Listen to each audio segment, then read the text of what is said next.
Hey, everybody, what's going on? It's Ryan Kidd, and I am the human B-side. And I'm back on the channel with another interview. My guest today, singer, songwriter, guitarist, engineer, producer. You may know him from many bands. Uh, Company of Wolves, the Conte Brothers, Steve Conte and the Crazy Truth, Crown Jewels, the New York Dolls, and the Michael Monroe Band. In the flesh, it's Ryan Kidd versus Steve Conte. Steve, thank you so much. Much respect for coming on the show, brother. Yeah, man. Thanks for having me. My pleasure. Yeah, how you doing today? You doing all right? I'm all right. Good. Come out of the studio after 3 days. I'm a little knackered. I've been, burning the candle at both ends, but Yeah, that's what we do, yeah. It's the way she goes, man. And I Yeah. see you got the guitar in hand right now. Yeah. This is a special baby that I just recently got in my hands. This belonged to Sylvain, Wow. my musical partner from New York Dolls, who left this earthly plane last year. Well, it's wow, almost 2 years ago now, Right. Now, rest in peace, sir. 2021, January 2021. Yeah, he had sold this to a guy in New York, and that guy sold it to me. So, Wow. Well, it's nice to have a piece of a Syl there, right? yes, it That's is. cool, man. That's a Uh, beautiful guitar, and yeah, Syl was a beautiful human. So yes. that's awesome, man. Hopefully, I can, make some. You gonna make some noise on it for him? Yeah. There you My go. first gig with it the other night, That's awesome. it sounded really good. Nice. Where'd you play at? A little blues bar called Stitch in Midtown Manhattan. Cool. Cool. I was doing this. It was a bunch of friends of mine. We played the music of the old original Fleetwood Mac with Peter Green. Oh yeah, the good Fleetwood Mac. Fleetwood Mac, the blues, real Fleetwood Mac. Yeah. I mean, I do like the Nick's Buckingham stuff, but this was, the Peter Green, Cool. Oh Well, and all those great tunes. Yeah. Great stuff, man. So we're gonna get into some. I wanted to talk to you about Sylvain a little bit and the Dolls. We'll get into that a little bit, but I want to go. I want to go back and where better to start than the very beginning.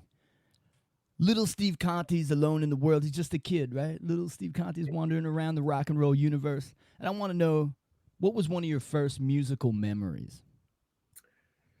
Um, well, when I was real little, my parents played all jazz and classical music around the house. I didn't hear pop music and rock and roll probably until I started listening to the radio and getting, I became aware of the radio in the car, the AM Yeah. radio Right. back in those days. We didn't have. I mean, I don't. There may have been FM, but I was too young. I was like 5 or 6 years old, so I didn't know Yeah. anything about FM. But it was the '60s, and the radio was like it was everything from the Beatles and the Stones and the Monkees and Right. the Hollies and the Who and to the bubblegum pop music and psychedelic kind of novelty songs of the day. Right. So I heard all that stuff and Motown, Oh Stevie yeah. Wonder. I heard some of that early on, Temptations, Supremes. So all that was going in. Yeah. Um, soul music and bubblegum pop and rock and roll and you know, pop rock, whatever, Brit pop, Yeah. British Invasion, the Animals, all those bands. So, but one specific memory, I mean, I remember like the earliest songs that made an impression on me in the radio were Stevie Wonder, Uptight, uh, Cool. um, Carrie Ann by the Hollies, I Can See for Miles by the Who, and just about every Beatles song that came So out. they kind of imprinted Oh, themselves on your brain. Itchy Coo Park by the Small Faces. So we're Oh, talking beautiful. Yeah. 60, 66, 67. Cool. And then, uh, my parents didn't have any rock albums. And they invited a couple over for dinner one night. And they brought a copy of Revolver. Nice. And that was it for me. Game over. Yeah. Yeah. Yeah. Me and my brother just sat there with headphones on and looking at that album cover with the the pencil drawing of Klaus Forman's drawing, That's cool, man. and listening to all the shit going back and forth in the speakers, like Tomorrow Never Knows and all those great John Lennon psychedelic moments, and and the Beatles were it for me, really. Yeah. So we can thank the couple that was your parents' friends Yes, for making the monster that Steve Conte is that's today. right. Tony and Gina Gaetano, if you're out there, I love you we forever. Yeah, we all appreciate you. Thank you. That's great, man. That's awesome.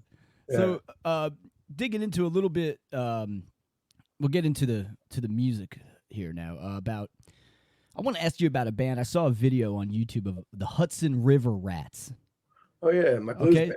Yeah. So I saw a video. I think it was from like 87, 88. It sound about right? Yeah. 88. Yeah. Can you tell me a little bit about that band? Because that's one I was unfamiliar with, and it seems pretty early on. And what I loved about it too was like a good blues music, but you were still pretty loud and ripping on the guitar, which made it fun and Yeah, I mean, I kind of did my thing. I mean, I appreciate the real blues guys, and I know I'm never going to be, Albert King, but I do my best to, get in that zone. But sometimes I just can't help myself. I have to do a lick that Albert King would never do. yeah. But that was my first band in New York that kind of like I had just moved there maybe 3 years before, 85, 86. And that was the band that sort of propelled me into a lot of different areas in music in New York. It kind of allowed me to make my living in music because we had a residency at this club called the Under Acme Bar and Grill. It was like a soul food restaurant. And we had the word got out that we had this blues jam. We would play a set of music and then we would invite people up, but it would be not just like picking you out of the audience. They had to come down to the rehearsal in the afternoon, the sound check, and we'd rehearse songs. And we had strict rules. It had to be a 12-bar blues. It had to be, and we would handpick the people. So we handpicked, Carole King, Cyndi Lauper, Phoebe Snow, Julian Lennon, David Clayton Thomas from Blood, Sweat and Tears, Buster Poindexter, when Johansson was him, Willie DeVille. So many great singers came down, and instrumentalists like Will Lee from the Letterman Show used to come down, and the Blues Brothers players. And so I got to meet all these studio guys and girls, and I started getting work in that area too, doing studio work, and I met Keith Brewer, the singer from Company of Wolves, and that's when we, kind of put our thing together. So it was so really cool, man. So you were cutting your teeth pretty much there as a musician in New York. It lasted for like 2 years too. We had that residency for a long time, and all kinds of people came down and played with us. Charlie Musselwhite, legendary blues harp player, Chicago guy. I think he was from Chicago. Unreal, man. I mean, even Reese Winans from Stevie Ray Vaughan's band, the keyboard player, he came down a bunch. Trying to think of who else. Richie Haywood from Little Feat, the drummer.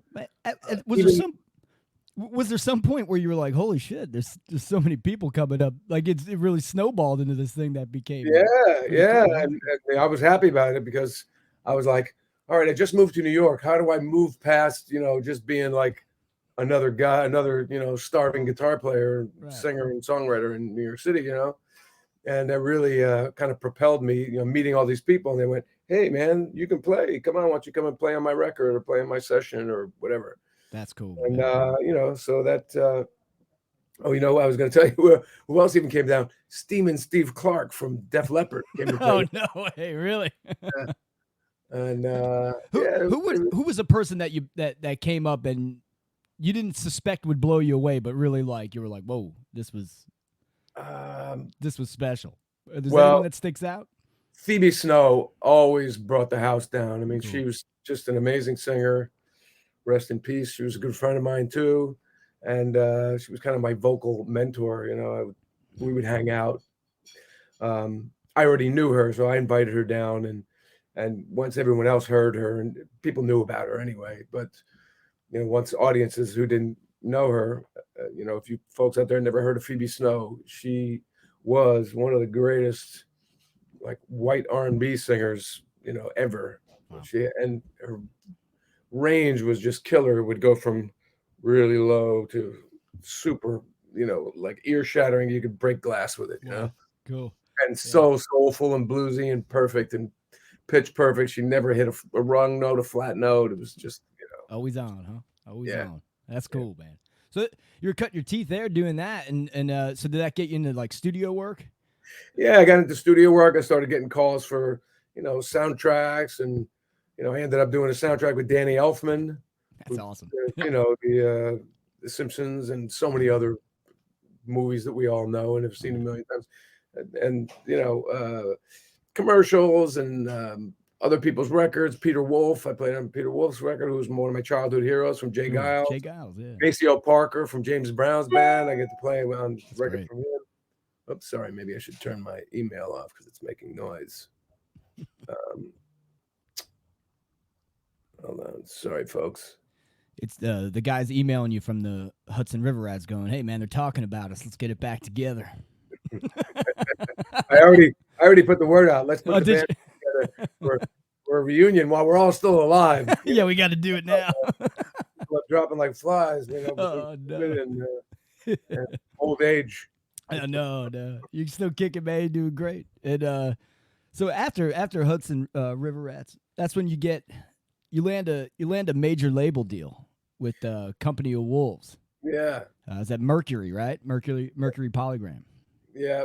I had Yeah, met the singer Keith at the River Rats gig. The guy who was running the, you know, we had this band. We were playing around as the Hudson River Rats, and I met this producer Jeff Kent in Manhattan, who he was in a band called Dreams, which was kind of Blood, Sweat, and Tears before Blood, Sweat, and Tears. They had the Brecker brothers, great sax player and trumpet player, and they were like one of the forerunners of like jazz rock, you know, in the late yeah. '60s. And he said, "Oh, you guys got a blues band? Well, I've been wanting to put a blues night together, so let's, you know, combine forces." So he would invite all these people down, like Will Lee. He was the connection that knew all the studio cats. And he said, "You know, I work with this guy, Keith Brewer. I think you guys will write great songs together. You know, he loves the Beatles like you do." Right. And so just, you know, cold call. We called each other up, and oh, well, actually, he came down and jammed with us with the blues band. Yeah. And then we said, "Hey, so you're the guy Jeff was telling me about, blah, blah, blah. Why don't we try and write a song?" Well, we got together and we wrote the first day, we wrote The Distance, which was our second single. Yeah. And Everybody's Baby, and maybe another one. And then, you know, we got together like two more times. And every time we got together, we wrote two songs. So we're like, "Hey, man, we got 6 songs. We Yeah. had to think about starting a band or something, you know?" Right. I was like, "Well, I know a bass player, my brother." And he That's was right. like, Yeah. "Oh, I know a drummer, Frankie LaRocca." And this guy had played with Brian Adams and John He, Wade, Scandal, and all these people. So, and he was an didn't he also A&R, he he went on was to an play with? A&R guy at Atlantic Records. Oh, okay. Did he play with David Joe too? Didn't he? Yeah, yeah, Frankie Yeah. played with David Joe too. Yeah. I see Yeah. you know your stuff, man. I'm trying, man. So, yeah, so it was we got together in the first time. It was like perfect, you know. Yeah. Frankie played the kind of style that my brother and I both loved. It was like, you know, Ringo, Charlie Watts, Bunny Carlos. You know, we had a real like Cheap Trick almost kind of vibe. Yeah, that's Yeah, cool, man. Isn't it special when you just know you instantly gel musically with yeah, people, and it doesn't happen too often, like where it really just comes together like that. So that's special. yeah. It's easy to, you know. I mean, a lot of, you know, drummers will send me their tapes and they'll go, "Oh man, I want to play in your band," and they're like doing a 50-minute drum solo, you know, with all these chops. I'm like, that is not what I need. I need a Yeah, groove, man. You yeah, know, like I yeah. write songs. You know, I don't. You know, I mean, maybe I'll give you a 1 minute drum solo so I can go change my shirt during the show. But, you Yeah, know, the other 59 minutes are going to be you grooving. You know, yeah. so Get in the pocket and stay there, man. groove. Totally. So in '90, it was 1990. You guys put out that album on Mercury, Yep. and you've been at this for a while, man. You've been rocking for years. And I wanted to ask you this. I mean, coming off your first band, Hudson River Rats, getting on a major, uh, that's pretty big. You know, that's pretty cool. What was that experience like signing the major deal? And one of my other questions too is, since you've been doing this so long, what you could see the difference in the music business in '90 and now, and what do you think is like the glaring like difference Wow, in the it's another business now? world, Right? man. The glaring difference is music. Right? um, you know, Yeah. music used to be made by real players, Yeah. and it still is in some genres, but the music that's on the radio.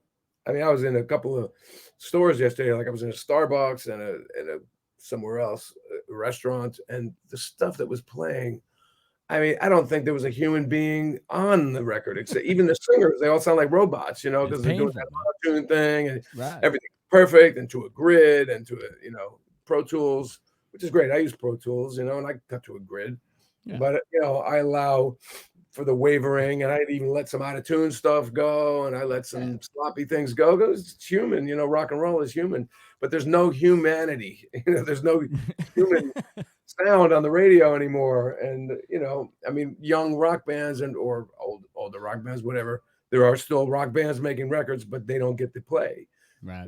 So when I was growing up, rock and roll ruled the radio. I mean, the hits were, I mean, up until the mid '90s, after Nirvana had sort of died. Yeah. Yep. Uh, the end of Nirvana sort of signified the start of the boy band era. It was like Mm. 94, 95, In Sync, Timberlake, and all those guys, and who I think is really talented, actually, Justin.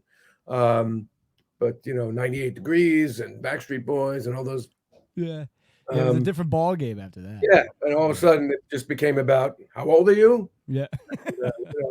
How can we market you? Do you look like you belong in a poster in a 13-year-old girl's bedroom? You know, so Oh that's no. that's the difference between 90. I mean, when Wolves came out in '90, it was still like big hair rock and roll. We used to get mixed in with that hair band thing because, Yeah. well, I mean, we weren't one of those bands.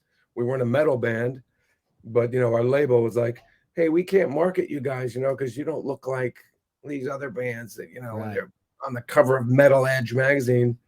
And we wore jeans and t-shirts, and we were like the Georgia Satellites. That was sort of Right. our Yeah. that's It we was. loved the Georgia Satellites, and we loved, Creedence, and we loved, of course, Beatles, Stones, and early Aerosmith, and Yeah. It um, it was like a hard rock, and I felt like I almost felt like the band was in a weird time because it was kind of toward the end of that yeah, metal stuff, and yeah. then in front of the beginning of that grunge stuff. You guys were like smack in the middle. So it was. We came out the same year as the London Choir Boys, the Black Crowes, a couple of bands. In fact, Rolling Stone magazine did an article on like these are the new blues rock bands to watch for, and it was Crows, Choir Boys, Company of Wolves, and this band Junkyard, and they called us the best musicians in the bunch. Oh, that and a token will get you on the subway, by the way. Um, but yeah, we were kind of caught in the middle, and we also the label didn't have a president when we Oh when we man. the record came out, so we didn't really have anyone kind of pushing for us. I mean, the people up there did a good job for what they were working with, but they didn't have the I guess the I don't know. I won't say the brain power, but the you know the guy from up above going, do this now with this band, Right. whereas other bands like the Crows, they got just the biggest push, and Yeah. they were all over the place, and we were Yeah. like, They hey, were but, huge. but, but what about us? Yeah. Yeah. We're still here. But Right. What year did the Wolves end? so we came out in '90. We did we recorded the first record in '89. Came out in '90. Um, and then we toured '90 and made the second record in '91, which was supposed to come out in '92. And by then, Nirvana had happened already, and everybody was like flocking to Seattle to sign bands with flannel shirts and Yeah. short, long shorts and docks and Yeah. beards. records. So they didn't want to, when we left Mercury, no labels wanted a New York rock and roll band. They all wanted a Seattle grunge band. So they started signing copycat bands, and so many of my friends' bands that were just rock and roll bands like us, all of a sudden started, wearing the long shorts and, throwing their Yeah, the scene hair was and changed, man. yeah. Oh no. I was like, well, I'm not doing that. Did So you that ever means put a flannel on or no? I loved flannel Oh, since high school. you're a So, fan of the flannel. it Okay, good. wasn't like a stretch for me to put a flannel on. But um, yeah, then me and my brother said, well, we're gonna start our own thing, and we did Crown Jewels, and Keith Crown went and did the jewels. Yeah. solo thing, and we just soldiered on with that, putting out our own records for a few years, and until I don't know, I guess the late '90s, and then I started joining other bands just to like make a living. Yeah, yeah, yeah. I wanted to ask you too because kind of a full circle thing. What you're doing now in '90, it was '89 or '90. Michael Monroe was on Mercury. Yes. He had an So album was called the "Not Dolls. Not Faking So It." was the New York Yeah, Dolls were on Mercury. Company of right. Wolves on Mercury. Michael Monroe is on Mercury. We all have mercury poisoning. It's Like perfectly put. like You know, I was. Graham, the I, Graham Parker song, Mercury Poisoning? yeah, I love Grant Parker. Yeah. I'm a So fan. Yeah, I just thought it was funny. There's when I look back on your career and all the people, there's so many full circles I know. with it. It's pretty wild when you think about it. Did you ever meet him when you were on the same label back Nope, then, or never met no? Michael, but in fact, the first thing you do when you're on a label, well, what we did anyway, our manager urged us, go up there and meet the team, meet your promo people, meet your radio people. Right. And so we'd go up to the office because we lived in New York, and we'd go up and they, oh, come on in and raid the supply closet, so we'd go to the supply closet and be like, oh shit, Chess box sets, Bo Yeah. Diddley box set, Chuck Berry box set, because they owned the Chess catalog. So we'd take all these box sets and we'd go out of there with the shopping bags full of records, and we saw some individual CDs too. So we're like, oh, I'll take a Def Leppard, I'll take Yeah. I've one of everything. Scorpions, I'll take oh, who's this? Michael Monroe, okay. I took what was it? Not Faking It. Not Faking It. Yeah. And Great I record. really liked Dead Jail Rock and Roll, which Oh I've yeah. played to death now at this point. Yeah. Yeah. You're probably sick of it by now. Every That's single awesome. show, it ends the show. So, but that was, yeah, I hadn't met him, and I hadn't met any of the Dolls guys yet either. So, but we were all in New York at the same time. It was Yeah. weird. Yeah. It's And we all crazy, man. apparently went to the same clubs, because I used to play the Cat Club, where Sylvain used to play there. Yeah. But I never met him. And then it turned into a club called the Grand, and Michael used to play there with Sammy, but we were never there on the same nights, I guess. It's wild, man. I mean, you had to be in the same spot at the same time at one point. Probably Running all in in the same circles. room at one. Yeah. During the It's show. We crazy. probably all went to see the Cramps, at the Ritz. Yeah. That's wild, man. Yeah, that's awesome, man. So the Wolves were done, and then '96, I think, was the Crown Jewels EP, kind of going like a little more like it was like an indie rock kind of style thing. What do you think? How did you do it? We came out like right after the Wolves, and I was always a singer, but Yeah. I wasn't the singer in the Wolves, because I don't know. When I came to New York, I felt like I needed that partner, like that, because I was really I just sang naturally. I never took lessons. I never didn't know what I was doing. I just had a soulful voice, Right. but I really practiced guitar. I really wanted to be, Jeff Beck and Page and Hendrix and all those guys. So I thought, well, I want to be a guitar hero. I need a lead singer so I can like play my ass off and have somebody else sing. Yeah, somebody else But do it. after the Wolves busted up, I was like, well, now it's time for me to do my singing thing. And what was the question? So I was just talking about Crown Jewels. yeah, so the Crown Jewels thing came right hot on the heels of the Wolves, and I had a lot of songs that were still in that sort of style, but maybe bluesier. They were hard rocking, but some more soulful, blues, maybe Humble Pie, Faces, Steve Marriott, Paul Rogers, Free, Yeah. Bad Company, Cool. Um, and so, we started out recording in the same studios that the Wolves recorded in with the same engineers and getting those great big fat sounds. And then by the time, it was like piecemeal. I was like, I can only afford to do 4 songs. And then I waited another year or because we started doing that like 92, 93. Oh, wow. And then 94, we recorded a couple more. And then 97. And, finally the record came out in 99. Oh, it's And we had, 99. Okay. Yeah. yeah, we had compiled, well, oh no, that was Linoleum. Sorry. No, 96 was Spitshine, the first one. But, it had gone from, the bluesier rock to some like more indie stuff like Tim and She's Got No Hair. And I was going to say, She Got No Hair is by one of my favorites. First of all, it's a hilarious title. yeah. So were you a little Replacements like a fan? I love it. it. Me too. Yeah, I'm a huge fan. I could hear some of it in there too. Yeah, huge fan. Although I wasn't kind of channeling that Westerberg is really like a singer-songwriter, a dirty singer-songwriter, Oh, yeah. And I was more still in my like rock, guitar guy head for most of that. Then the next record, Linoleum, that I got more into the singer-songwriter head where like, can these songs just stand up on an acoustic guitar, by themselves without big drums and me wailing, or whatever. Yeah, totally. Yeah. So well, that's cool, man. I mean, it's the progression as you go. You get influenced by different things. You listen to different things, and you know. Yeah, and I love so many different kinds of music, and I still do. And if it was up to me, every album I'd make, I would make like the White Album, But I know people aren't as open-minded anymore, Yeah. They want what is your genre? Sting in your lane, boy. Yeah, you must be this. Yeah. Totally. I mean, I've been hearing that ever since I sent my first demo tapes to record companies when I was 20. They'd be like, "Well, we don't know how to market you. Are you a singer-songwriter? Are you a ballad guy? Are you a pop guy? Are you a rock guy?" Because I'd put like a ballad and like a up-tempo, like pop rock song, and then like a something jazzy, and they'd be like totally confused.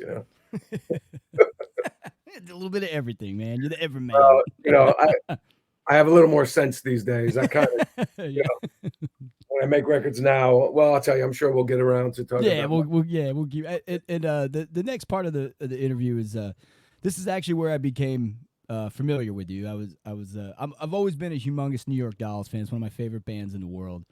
And when you guys reunited, so it's 2004, and Morrissey's getting the New York Dolls, or the remaining members of the New York Dolls, back together, right?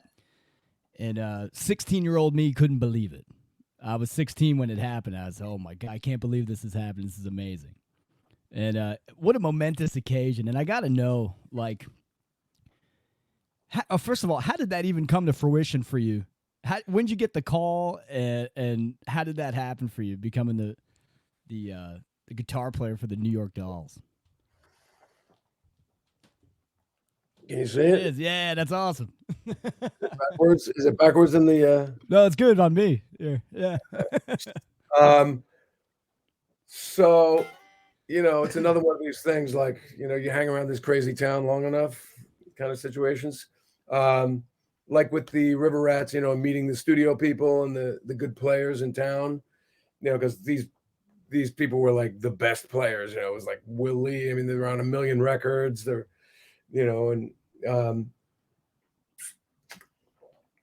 so I became known to a lot of these people, and David Joe started asking around, these respected names like Jimmy Vivino. I don't know if you know who that is, from the Conan band. I'm not familiar with that one. Yeah. The Late Night with Conan O'Brien. Oh, okay, cool. With Max Weinberg, right? So Jimmy was the band leader, or Max was but Jimmy was sort of the musical director. Yeah. But great guitar player. He plays. We played together a bunch of times. My brother has a band with him, but he had a band with David Joe and Levon Helm and Hubert Sumlin from Howlin' Wolf, and David Joe started asking him, who do I call? I'm putting the dolls back together, and Oh man. him and another guy, Larry Saltzman, who played in David Johansen and the Harry Smiths, which is like an acoustic blues thing that they had. He asked him the same thing, and both of these guys said, "Call Conte. Don't call Wow. anybody else. He's the guy. He's got the look. He's got the, plays Gibsons. Yep. You know, He's ready to big go. nose, big hair. You know, uh, he fits the bill, and they sung my praises as a musician too, and I guess David Joe apparently he looked me up on the web, which I found out later, but he called me up, just out of the well, I knew he was going to call because Larry Saltzman, the guy I just mentioned, said, "Hey, Steve, David is thinking of putting the dolls back together. I'm going to put your name in." I was like, "Oh man, great! Man, yeah. Please, tell him, I use Les Pauls and Juniors, and Yeah. I'm ready to Marshall, go. you know, and I'm Italian, you know, Gonzali." Yeah, So, right. so he just called me up out of the blue, and he was like, "Hey, Steve, it's David Johansen. You want to get together for lunch?" And we got together, and we just like talked for That's an awesome. hour. And then he said, "I took the liberty of making this. He had an envelope, Manila envelope. He's like, I took the liberty of making this package up for you. You want to do this gig or what?" Wow. Right? It's the Royal Festival Hall in London with Morris, the Morrissey Yep. thing. And I was like, "Sure." So, I took the charts. It was like charts. He had charts to all his songs, with the Yeah. chords and everything. I was like, Yeah. "Okay." And CDs, he put like CDs in there of doll stuff and of his solo stuff and like girl group things and, Wow. especially the Shangri-Las, of course. Yeah. Oh yeah. And, Love that stuff, man. yeah, Give Her a Great Big Kiss and all those. And yeah, and then we started rehearsing. The next, I don't know, maybe within a week or two, I went to the rehearsal studio one day, and David didn't show up the first day. It was Oh no. he had his keyboard player, this guy Brian Coonan, who'd been his musical director since Buster Poindexter. Yeah. He was there, sort of watching over things in case Sylvain and Arthur Killer Kane, you know, didn't have their stuff together, Yeah. Oh, because he was kind of reporting back to David what's yeah, going on. David didn't know he hadn't seen these guys or play with them in 30 years, so Yeah. he didn't know that they could still play or whatever, I mean, Right. which was a little presumptuous Yeah. or on the Because Sil was rocking. I yeah, mean, Phil's been Sil rocking. has always been rocking. I mean, he maybe stopped for a few years when he raised his kid. He was driving a Yeah. taxi. But But he was that's still what happens rocking. when you live in New York, sometimes Yeah. it's tough. Now, But was David was always an actor. He could do other things for money. yeah, true, But true. so the first day it was like Sil and Arthur, and I walked in there and it was like, I felt like I'd known these guys my whole life. It was just That's amazing. beautiful personalities, and we just hit it off, and we started rehearsing the songs, and Sil was like, "Oh my God, you know our songs better than we do," which I think he said in an interview somewhere. And but it must have been weird because in that interview I was just mentioning, Sil goes, "Yeah, we showed up, and David had picked these guys, and he's like, these are the guys for your band, and we don't even know them, and they're in our band now." And I was like, Right. "Yeah, it must have been a little weird." Yeah, and I was gonna ask how it was for you. I mean, it had to be a little bit weird or intimidating to step into that role. I mean, it's a big one. No, not for me, because I was not a Johnny Thunders disciple. Yeah. I didn't I didn't know his playing. I wasn't, like I said, I wanted to be Jeff Beck and Jimmy Page and Right. Keith and Hendrix and a garage rock guy who kind of played the same 5-note solos all the time wasn't interesting to me. Yeah. Uh, I Wow. mean, That's pretty wild. Yeah. of course, I came to really appreciate his style and what he Yeah. did and everything. He wasn't just a guitar player. He was a fashion icon. He was like a drug icon. He was a rock star. Yeah. He was the Um, real dealer, man. yeah, Yeah. but I mean, I liked rock stars, but I liked rock stars that were great musicians. Right. I wouldn't say the Dolls weren't known to be great musicians. They were like, they had a thing, they had a niche, and they invented something, which was more than a lot of bands that are great musicians have done, you know. Oh, So yeah. I like learned to appreciate quickly, how what a great opportunity it was. Right. And plus, to me, Thunders was Chuck Berry and Keith Richards, who are two of my favorite players. So, Yeah. the fact that I didn't really know Thunders playing didn't matter because I just turned on my Chuck Berry and Keith Richards and turned the amp up to 12 and And rolled there with was it. Yeah. so Yeah. I mean, so Chuck and Johnny are the top two for me. They're kind of neck and neck. I've always been a huge fan of Johnny. And what makes an amazing guitar player for me is not really the technicality of what they're doing, but if I could, if Johnny was playing a guitar in the other room, but I didn't know it was him, and I could just listen, I would know that that's Johnny Thunders playing yeah. the guitar, just because of his little nuances. I mean, even his mistakes were brilliant. I mean, I loved it. It's something really, like we were talking about before, something really human about Yeah. his guitar playing, and it was genuine and authentic, and I love that about him.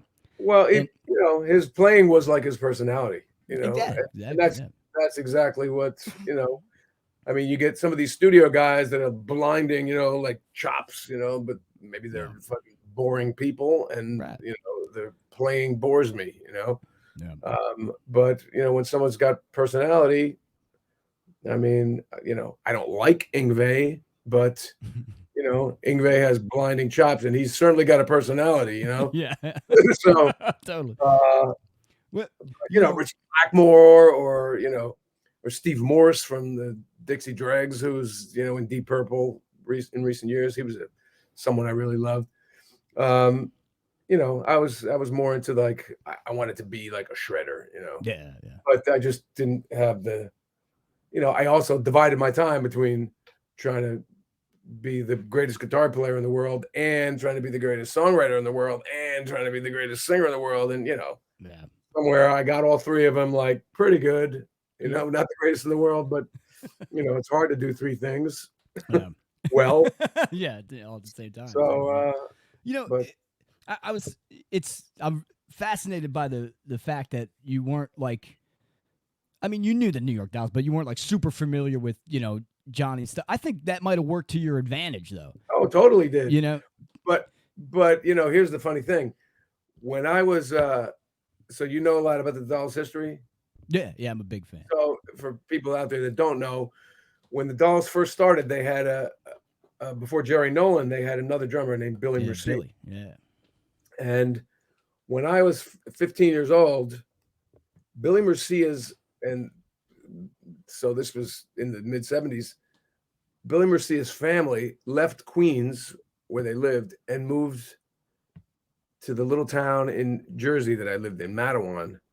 And Wait, you're Billy's, from Mattawan? yeah. I'm originally from Sayreville. All right. So Yeah, I right live next in Memphis now. Yeah, that's wild. where Rachel, Rachel Bowen's a friend of mine, Skid Row, and Oh yeah, Johnny yeah. Bon Jovi, of course. I'm sorry to Yeah, interrupt your story. I didn't know you were that's that all right. local. I used to hang out in Sayreville all the That's time. awesome. Yeah. So this one day I saw this like freaky, long-haired, curly-haired Colombian dude walking down the highway with like elephant bells, like bell bottoms and fucking Yeah. platform shoes. And I'd be like, "Who is that weird guy?" And he'd be, "Hey man, you know who you look like?" I'm like, "Who? Johnny Thunders." I'm like, Oh. Johnny Thunders, who's that? You don't know Johnny Thunders? I'll show you. He brought all the records to my house. He brought Dolls records. He brought Criminals records. He brought Heartbreakers to my house when I was 15. And so, I heard those things, but I was into my Hendrix thing, Yeah. my Page. That's And unbelievable. it kind of went, Yeah. I was like, okay, this is, trashy, Lower East Side rock and roll. I don't even think I knew what that was back then, but Right. the style wasn't what I was into at that moment. I was, Yeah. music head, Right. um, and so it would be years later until when I got that call from David Joe. I was like, oh, wait a minute, I remember these records, That's and insane, man. I still have it. Billy's brother Alphonse Mercia, he gave me Sylvain's single, his RCA single. Oh, which one's the Teenage News? I don't remember what the ace. I remember Every Boy, Every Girl. Yeah, that was on the first album too. Yeah, it's probably that one. Yeah, Yeah, I don't know if that's the A side or the B side, but I still have it somewhere.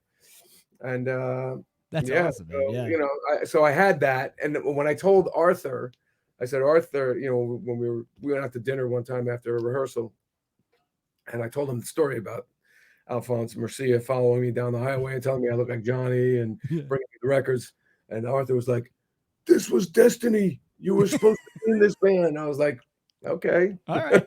Hey, I think he's Yeah, right, man. I mean, that's maybe. unbelievable. Yeah. Yeah. Your David Joe was good, but I think your Killer Kane is even better. That's a great impression, man. I'm not an impressionist, but okay. how, I how probably long? insult people when I try and. No. My wife tells Uh, me, "Don't do the David yeah, Joe yeah, voice." don't do it. You know, if he ever hears you, he's gonna think you're taking the piss out of him. I'm like, no, I'm No. not. I'm just, people can imitate me if they want. I Yeah, don't care. it's all in fun. It's all in fun. And so how long were you guys rehearsing before that first reunion show? Not long. I think we did. David never wanted to rehearse too much. At one point, I remember we rehearsed before a gig, and then we played the show, and David was like, "All right, that's it. No more rehearsals." I love it. It was too, but I think we did 2 or 3 rehearsals, and then Wow. just to fuck things up a little more, when we went to England to play the shows, we left our drummer behind, Brian Delaney, and Yeah, you had we used the guy Gary from the Powell Libertines, right? because Morrissey wanted us to use him. Yeah. So, Good and then drummer. we had 2 more rehearsals with him, and he, it was a lot of tunes to heap on a guy at the last minute, Yeah. and we were still like learning the stuff when we did the gig. Wow. And we did the first. I think the first show was on a Friday. The first show that was booked was the Friday night, Right. and that was going to be filmed and recorded for DVD and Yeah. album. But it sold out so quickly that they added the Wednesday night before it as like the warm up show. Yeah. So, we were still like learning Wow. the songs. I still had cheat sheets on the ground for Frankenstein. I remember like I had 4 sheets of paper because the song is so long. So I was like, long, yeah. yeah, but, the chorus goes, 4 times this time, and then the next Yeah. time it goes only 3 times, and the next time it's 7 times. It's like, And you're can we gonna not get play Frankenstein tonight? Can we not play Frankenstein tonight? It's a I great love song. it, and Yeah, that's a that's Sylvain song. So, yeah.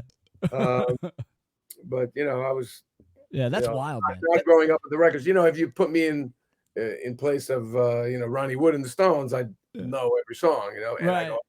it would also be very daunting because I was, that was the band, Yeah. that I would be like, oh my God, I have to play next to Keith. But it wasn't that way with Still, and Still made me feel very comfortable. That's cool, man. It seems like you and Sil really got along. Like I saw this video. It's on your YouTube channel. You brought Sil in to do like some backup vocals on one of your songs, and the video Oh was yeah, great.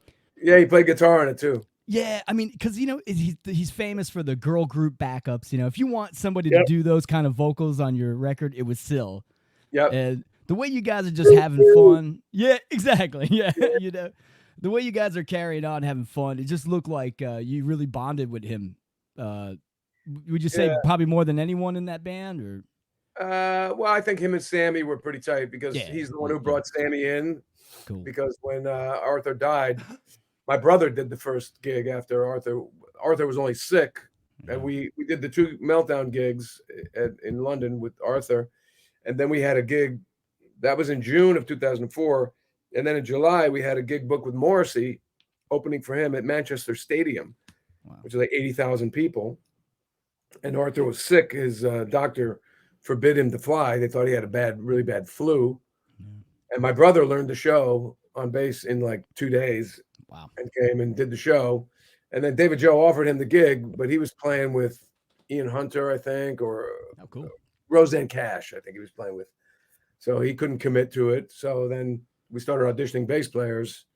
And I brought in a couple of guys, Keith Christopher from Georgia Satellites and, Dan Baird's band. And I brought in a couple of guys to audition. Guy from my band, Lico from the Crazy Truth, Right. um, and Syl brought in Sammy, and Sammy was in Hanoi Rocks, which were Yeah. they wanted to be the Dolls, basically, Yeah. with Great band, man. some other elements thrown in. And so Sammy was kind of the perfect guy, and Syl was a friend of his already, and Syl's the one who brought him in. So it was like, once Sammy came in, it was like, all right, we're not going to look any further than this guy. He's a Yeah. great player. Yeah. So Yaffa rules, man. I mean, and he's really a perfect, I think yeah, he was a perfect guy for that band, yes, he was. Yeah. And So so Syl brought him in. Interesting. yeah, so Okay. Syl brought him in, but early on, I think I was still kind of trying to find my way in the band. Like, when we did um, the early Doll stuff, because we did for the first year or two of touring, we didn't play any new material. It Right. was all like the greatest Yeah, the hits. classics. Yeah. And I would do whatever Johnny did in the songs. I'd like stick a little of myself in there whenever I could. But then when we started, writing stuff, I thought, I'm gonna step outside of the Thunders box. I don't want to be, a clone, and Yeah. that's not what I do really, and it's not who I am, and I don't think the audience really wants to see a clone of somebody. It Right. wasn't natural for me to just like play my own stuff like Thunders. So, Yeah. uh, and maybe that didn't fit as well. It was a little less. What's the word I'm looking for here? Well, I had a little more finesse, perhaps. Yeah. You know, Well, and I'm gonna you say know. this to you, and I'm not gonna say it because you're in front of me and I'm trying to blow smoke, but yeah, I was obviously too young to see the Dolls when they were around. But when you guys came back, the reunion came, and I was 16. I saw you at Starland Ballroom, Oh yeah, and yeah, it's and Louisville. yeah, Cerebral. That's right. Yeah, unfortunately, Killer Kane had passed, but there was David Joe and Syl. And as much as I was watching those guys, I kind of wanted to see what you were in because such a huge Thunders fan that I'm like, I gotta watch this guy and see. And what I loved about it was I think it was what was needed because you're not a clone and you didn't try to be some carbon copy Thunders. Two things stuck out to me was your guitar playing in Pills. I know it's not an original Doll song, but the way you played Pills, and then there was a solo where you did in Lonely Planet Boy that was Oh, the kind of Ebo. off the wall. Yeah, I love that one. That was great, man. Yeah, I used to. Yeah. Yeah, it stuck out to me, and it was cool because you had your own little nuances. You hit some of the Thunder stuff, but you weren't trying to be Johnny, and the band didn't need that. I think Well, they needed. on the stuff, I mean, if we were doing Subway Train, and it came to the solo, I was like, Yeah, whatever yeah, whatever it called for. It was nasty. you Yeah, know, that's it right there. Yeah, you know, keep it out of tune, and like raunchy. yeah. But Yeah, that was my goal was like just make it maximum balls and attitude, and totally. if I ever went a little fancy, I'd get the stink eye from Syl. Yeah, But then, but then that's all. eventually, I kind of settled in somewhere in the middle where I was like, all right, I'm not gonna do that or that. I can still do this. It's Yeah, still more you kind of me. found your lane there. Yeah, that's Yeah, funny. Still would yeah. give you a little nudge, like, "Hey, man, I love it. I But love it." Syl was great. He used to like push me. You go, get up there. He'd come behind me and he'd push me to the front of the stage. I was trying to be respectful. I was like, okay, these are the original guys. They're the guys that everyone Yeah, wants to watch out. see.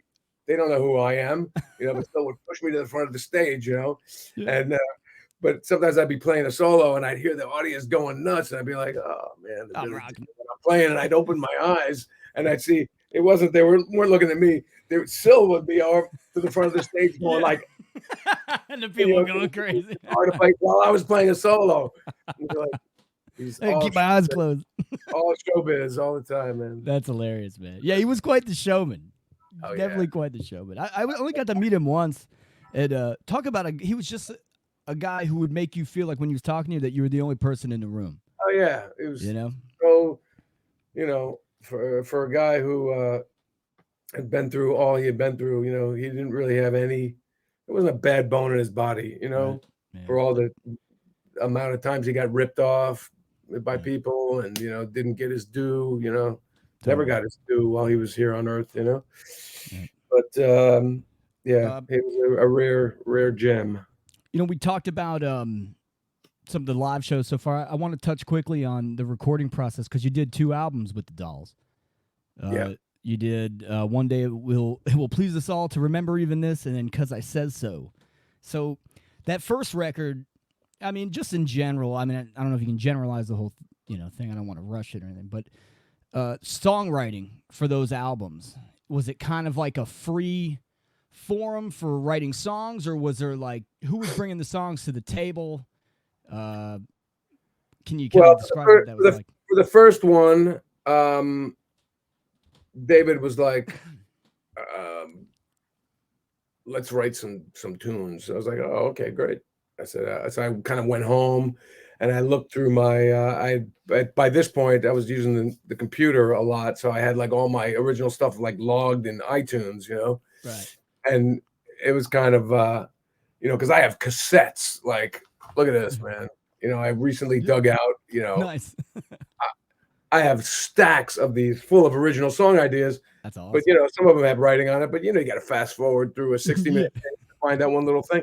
That'd be nuts. So I went through my iTunes and I was like, oh, this one's called Punk Idea, or I like that. whatever, so I like got all the appropriate sort of ones together and came up with some new ones, and I put them on a CD, probably like 20 song ideas, and gave to David. And I didn't hear from him for like a month. I was like, oh, he hates everything. Oh, no. And then he picked me up. I was doing some other gigs with him. I was doing the Harry Smiths, that acoustic blues thing. Yeah. I was doing this gig called the David Joe Rock and Roll Show, where we do Dolls and Johansson solo stuff. Cool.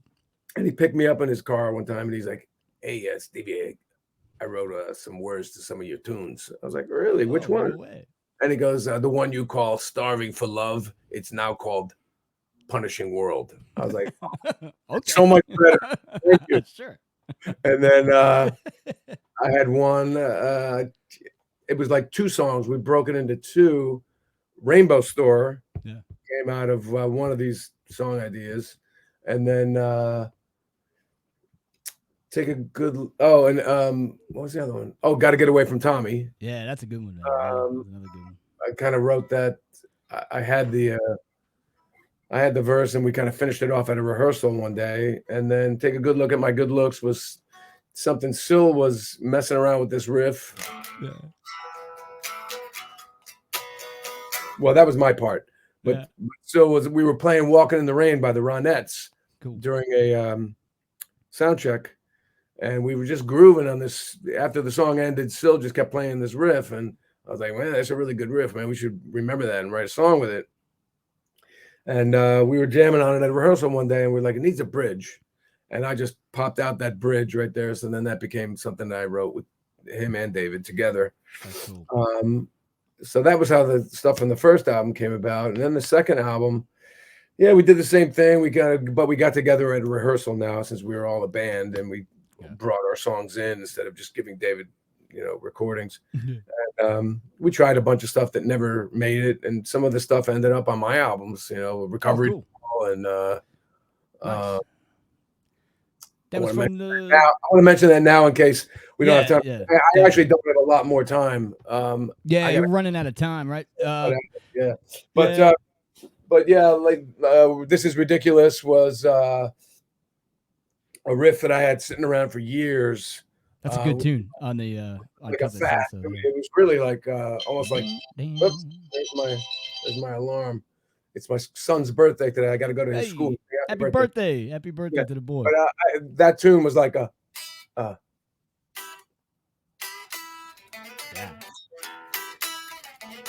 It was like real up. Oh, it was faster. Yeah. And Dave was like, "Why don't you slow that down?" I was like, Yeah, and it's this trudgy blues, like nasty song. It's great. So I know you don't have much time, so I want to tell the people, you were talking about your newer album that came out in 2021, right?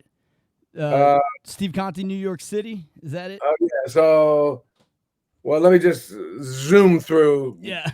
what happened after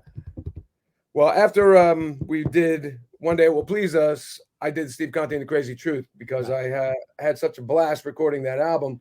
I had been making albums with my brother, and we made really beautiful, lush, albums, and that was just such a pleasure to make, just live. I played all my solos live on the basic tracks and everything. It was like seat of the pants, That's cool. So I wanted to record an album like that, so I did the Crazy Truth record, which was pretty much all live, a couple overdubs, real New York dirty rock and roll. And then Gypsy Cat. after Because I Says So, well, the band kind of broke up a year, or I parted ways a year after Because I Said So, and I did Steve Conte NYC, which was more of a kind of in between that Crazy Truth and like my singer-songwriter Crown Jewels side, more Americana. Right. Uh-oh. This is my wife is calling me. And your video went away. Where are you? Oh no, I'm here still. Can you hear me? Yeah, I hear you, but I don't see you. Oh, good. Okay. Uh-oh. Well, maybe that's for the better. Oh wait, now there you are. There we go. I'm back. All right. So sorry, folks, there at home. This is my wife probably telling me that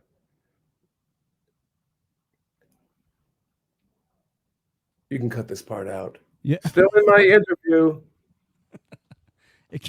One time I interviewed Handsome Dick Manitoba, and he was looking for something on his phone for about 15 minutes. And I got so much respect for the guy that I just sat there and waited for him. I'm not going to tell him to hurry up. He's a legend. Anyway, so yeah, Steve Conte NYC came out, and then I hooked up with Little Steve. Oh, then I did the covers record, International Cover Up, and Little Steven heard something off of NYC. He played that, made it the coolest song in the world on the Underground Garage, and then he heard something from my International Cover Up album, which was the covers, and he made that the coolest song in the world. And then he said, "Hey, why don't we do a record?" And we had a single, and I did "Gimme Gimme Rockaway," and that was the coolest song in the world. And then he said, "Let's do a full-length record." So then we did Bronx Cheer, which came out in 2021. That's the one I'm talking about. And the NYC album, by the way, was the one that Sylvain is on. Yeah. In fact, on that track Sylvain is on, it's Michael Monroe on sax, Dennis Dunaway from Alice Cooper on bass. That's great. And I also want to mention you have a new album from Michael Monroe band. Came out 2022. Yeah. Did you play on a lot of those? I don't have time to talk about that. Let's talk about me. Yeah. I love it. That's what Mike say. We have 2 minutes till an hour, and I liked on these interviews to do just some rapid fire questions to end the interview. You good with that? But wait. I want to tell you about one other thing. Okay, yeah, definitely. Yeah. So I'm working on a new album right now. Nice. All right. I'm in the studio.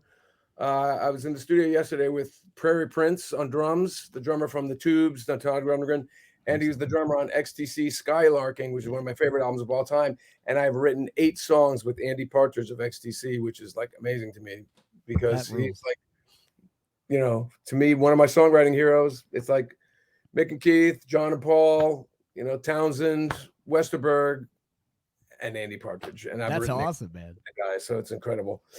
So I don't know what the title of it's going to be yet, but look for it next year. Look out for that. And where can they find? Give me the rapid fire questions. I got to run. Yeah, let's go. All right, we're gonna go boom, boom, boom. Here we go. Okay. Rapid fire questions. Some of these are stupid, but toilet paper, over or under? It's supposed to go over, and I know that, but I like it under. Oh, wow. Okay. Hey, man. It's 2022. Live how you want to live. What was your favorite New York Dolls song to play live? Subway Train. Cool. What's your favorite city in the world to play?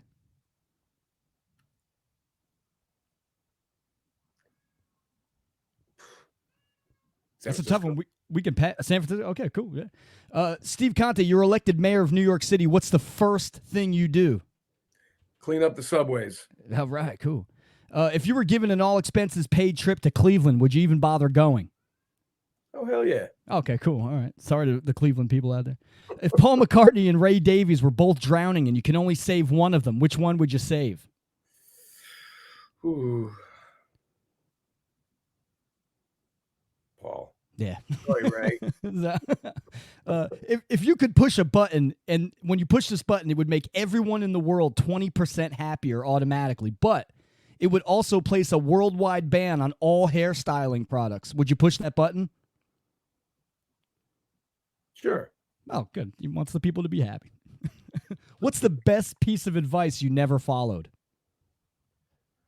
Go to Europe after Company of Wolves broke up. What's one thing a band should never wear on stage? Shorts. That's what I say. Thank you. And this is the last question to end it. Finish this sentence. Rock and roll is? Me.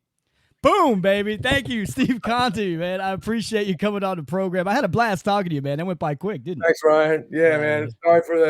Sorry they had the cutoff short. Normally, okay. I spend 2 hours with you. We can always, kind of.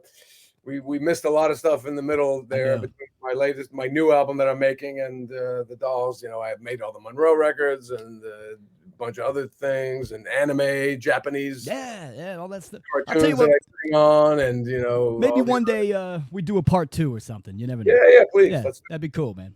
All right. Thanks, Happy birthday. Go to my website. Yeah. SteveConte.com, or you can find me on all the social medias. I'm on Instagram, Twitter, and Facebook, and the usual shit. All that stuff. Awesome, man. Right. Thanks for coming on. Much respect, Mr. Conte. Thank you. Thank you. Take care, man. Thanks everybody for watching. This has been Ryan Kidd versus Steve Conte. You got to be somebody, baby. Remember that. Come on. Cheers, everybody. Thank you. All right. See ya. Take care, man. All righty. Bye-bye.